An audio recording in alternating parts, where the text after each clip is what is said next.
Παίρνει ζωγράφους και μας επανασυνδέει με τα εικαστικά στη χώρα μας και να ευχαριστήσω την Νίκη την Ελευθεριάδη που μας έφερε καλοκαίρι μες στο χειμώνα. Πες το.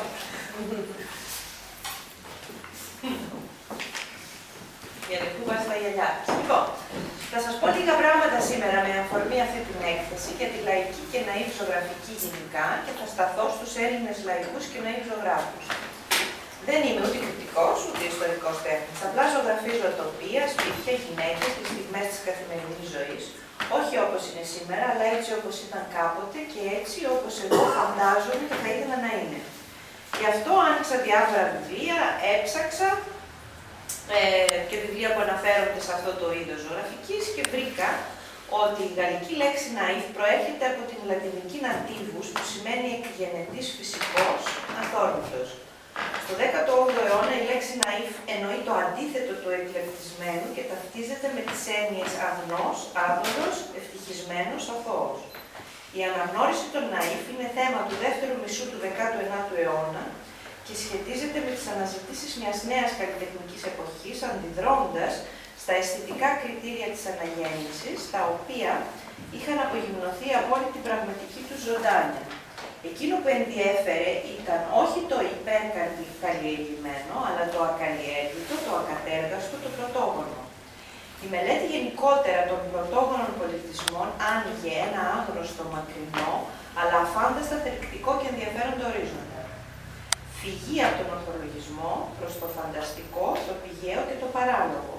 Ενισχύεται τελικά και από την ψυχολογία που ερευνά το όνειρο και το υποσυνείδητο.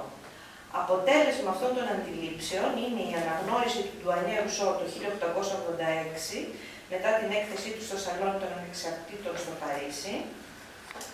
Ο Ρουσό είναι για τους Γάλλους ό,τι για μας ο Δημήτριος ή Παναγιώτης ζωγράφος, που εικονογράφησε τα απομνημονεύματα του στρατηγού Μακρυγιάννη, και ο Θεόφιλος Χατζημιχαήλ. Στην Ελλάδα ανακοινείται το θέμα των ναΐβ από έναν Έλληνα που ζούσε και δρούσε στο Παρίσι, το Στρατή Ελευθεριάδη, που γεννήθηκε το 1897 στη Βαριά της Λέσβου και πέθανε το 1882 στο Παρίσι. Τεχνοκριτικός, εκδότης σπανίων βιβλίων τέχνης και ιδρυτής του Μουσείου Μοντέρνας Τέχνης Βιβλιοθήκης Τεριάδη στη Μυτιλήνη. Ο Ελευθεριάδης από φωτογραφίες έργων του συμπατριώτη του Θεόφιλου, που του τις έδειξε ο ζωγράφος Γιώργος Βουναρόπουλος, αποφασίζει να τον γνωρίσει και το 1929, επισκεπτόμενος στο πατρικό του στη Μυτιλήνη, αγόρασε όσους πίνακες βρήκε και του παρήγγειλε άλλους 50. Το 1961, 27 χρόνια μετά από το θάνατο του Θεόφιλου το 1934, του οργάνωσε μεγάλη έκθεση στο Musée d'Art Décoratif στο Παρίσι. Η προβολή του Θεόφιλου από τον Ελευθεριάδη γίνεται στο πλαίσιο της ανακάλυψης και αναγνώρισης των ναΐβ, ανταποκρίνεται όμως και στην πνευματική ατμόσφαιρα που κυριαρχεί αυτές τις δεκαετίες, 1930-1960, στην ίδια την Ελλάδα, όπου η λεγόμενη γενιά του 30 αναζητεί σχέσεις, ειδικότερα με τις καταβολές της ελληνικής καλλιτεχνικής ιδιοτυπίας.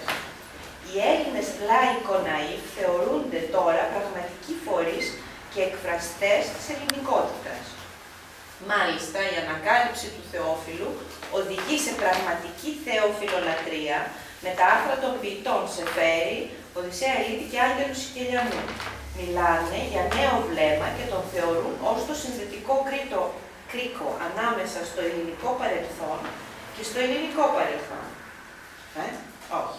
Ανάμεσα στο ελληνικό παρελθόν και στο ελληνικό παρόν. Η λαϊκή τέχνη, η τέχνη που εκφράζει το βαθύτερο αίσθημα ενός λαού, ταυτιζόταν τελικά με την τέχνη των ναΐβ, οι οποίοι αναδύονται από την αφάνεια και μάλιστα με θριαμβευτικό τρόπο. Μετά το Θεόφιλο ακολουθεί ο παλαιότερος, όπως είπαμε, Δημήτριος Παναγιώτης ζωγράφος και πολλοί άλλοι από το παρελθόν και το παρόν. Έτσι ανακαλύπτονται οι μεταβυζαντινοί λαϊκό-ναΐβ ζωγράφοι εικόνων και τοιχογραφιών, όπως οι τοιχογραφίες του Παγώνη το 1802 στην Αγία Μαρία Κισού του Πηλίου, η ζωγραφική των αρχοντικών του 18ου αιώνα στα αμπελάκια της Θεσσαλίας, στη Σιάτιστα, στη Βέρεια και στη Μυτιλήνη. Εκεί έχουμε το αρχοντικό της Βαλεντζίδαινα στο χωριό μου Πέτρα Λέσβου και το αρχοντικό του Κράλη στο Μόλιβο της Λέσβου.